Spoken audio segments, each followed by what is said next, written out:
Bismillahirrahmanirrahim. Assalamualaikum warahmatullahi wabarakatuh. Waalaikumsalam warahmatullahi wabarakatuh. Alhamdulillahirabbil alamin wassalatu wassalamu ala asyrafil anbiya'i wal mursalin wa ala alihi washabihi ajmain amma ba'd. Puji syukur kepada Allah Subhanahu wa taala yang telah memberikan kita yaitu nikmat kesempatan dan kita tidak lupa pula bersyukur kepada kehadiran Nabi besar kita yaitu Nabi Muhammad SAW yang telah membawa kita dari alam jahiliyah ke alam Islamiyah dan dari alam kebodohan ke alam yang penuh dengan ilmu pengetahuan yang kita rasakan pada saat ini. Dan kehormatan saya kepada Bapak Musli Hidayat MSI selaku dosen pembimbing mata kuliah saya yaitu mata kuliah seminar biologi. Dan teman-teman sekalian, baiklah, sekarang saya akan mempresentasikan proposal saya yaitu yang berjudul uji aktivitas antibakteri ekstrak daun dan buah jeruk nipis Citrus aurantifolia terhadap pertumbuhan bakteri Morganella morgani sebagai referensi praktikum mikrobiologi. Nah, selanjutnya latar belakang.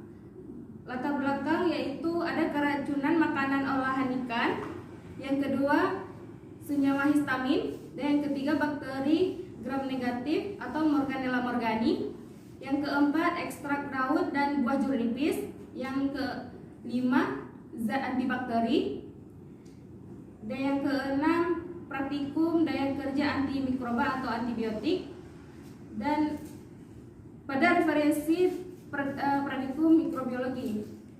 Nah, jadi latar belakang tersebut yaitu uji aktivitas antibakteri dari ekstrak jeruk nipis terhadap pertumbuhan bakteri, yaitu Klebsiella oxytoca. Berarti data yang tersebut dapat diambil dari berkaitan dengan daya hambat dari jeruk nipis untuk bunuh bakteri Klebsiella oxytoca. Nah, jadi selain itu untuk daya hambatnya dipakai beberapa konsentrasi.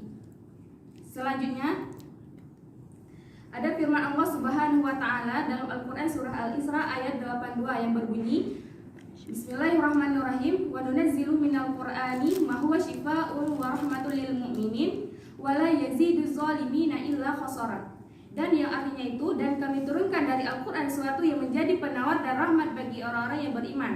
Dan Al-Quran itu tidaklah menambah kepada orang yang zalim selain kerugian.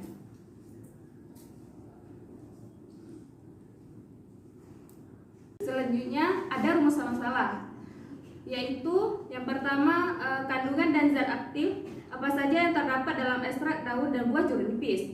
Yang kedua, bagaimana karakter pertumbuhan bakteri Morganella morgani.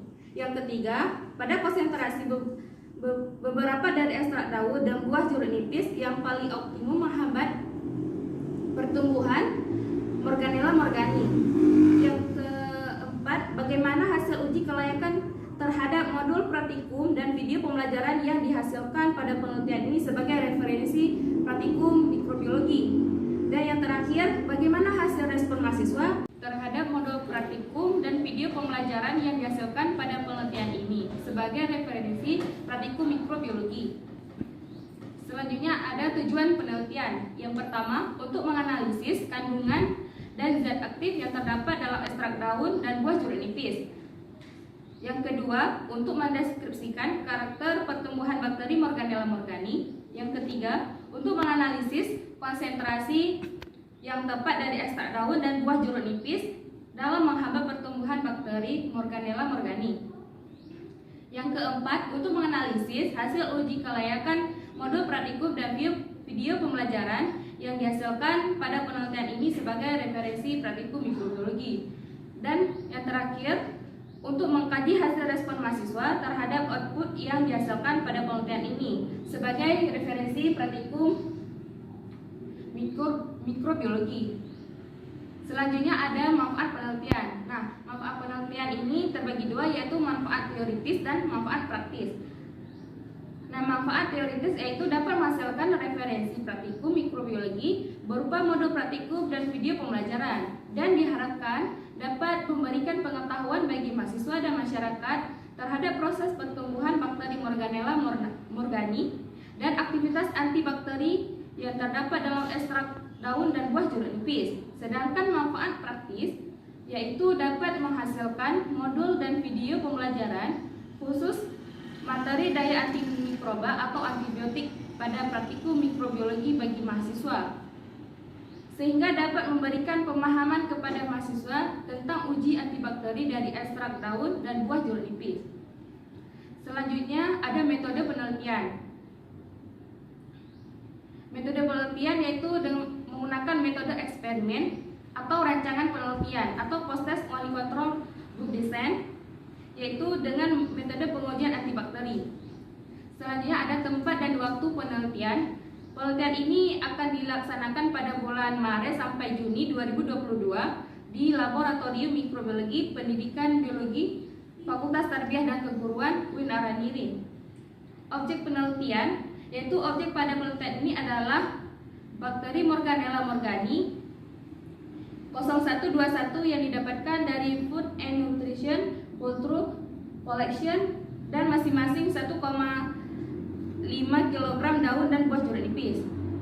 Alat dan bahan dalam penelitian yaitu alat autoclave, inkubator, botol sampel, jarum ose, tabung reaksi, rak tabung reaksi, destilasi vakum, laminar air flow, gelas ukur, mikropipet, kompor listrik, timbangan analitik, kertas label, kertas buram, mikroskop, lampu bunsen, drying oven, botol gelap, pompa vakum, labu alas bulat, calon petri, rotari, evaporator, botol kaca, wadah, kedap, pinset, jangka sorong, needle, dan penyaring. Sedangkan bahan yaitu bakteri Morganella morgani, daun dan buah jeruk nipis, metanol 98%, alkohol, aquades, kertas saring, kloroform, etil asetat, bereaksi HCl pekat, magnesium serbuk, bereaksi H2SO4, kloroform amonikal, kapas, bereaksi Dragonov, bereaksi Wagner, HCl 2M, etanol destilat, etanol, dan Mueller-Hinton agar. Selanjutnya itu ada teknik pengumpulan data. Teknik pengumpulan data itu terbagi dua, yaitu uji validasi atau uji kelayakan media. Yang kedua itu ada angket respon mahasiswa.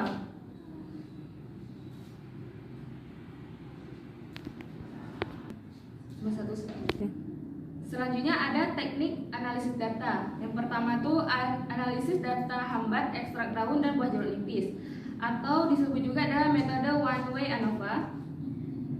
Selanjutnya uji post hoc untuk melihat ada tidaknya perbedaan hasil penghambatan dari konsentrasi yang berbeda. Yang kedua itu analisis uji kelayakan media pembelajaran. Nah, yang pertama itu untuk melihat bobot masing-masing tanggapan dan menghitung skor teratanya menggunakan rumus. Kemudian untuk rumus persentase, hasil dapat dihitung dengan rumus sebagai berikut, yaitu X sama dengan sigma X dibagi N, yang dimana X adalah skor rata-rata, sigma X adalah jumlah skor yang diperoleh, sedangkan N jumlah keseluruhan butir. Selanjutnya ada analisis respon mahasiswa. Berikut ini adalah rumus, yaitu P sama dengan A per B dikali 100%, yang dimana P adalah persentase respon, A proporsi mahasiswa yang memilih, B dan jumlah penilai.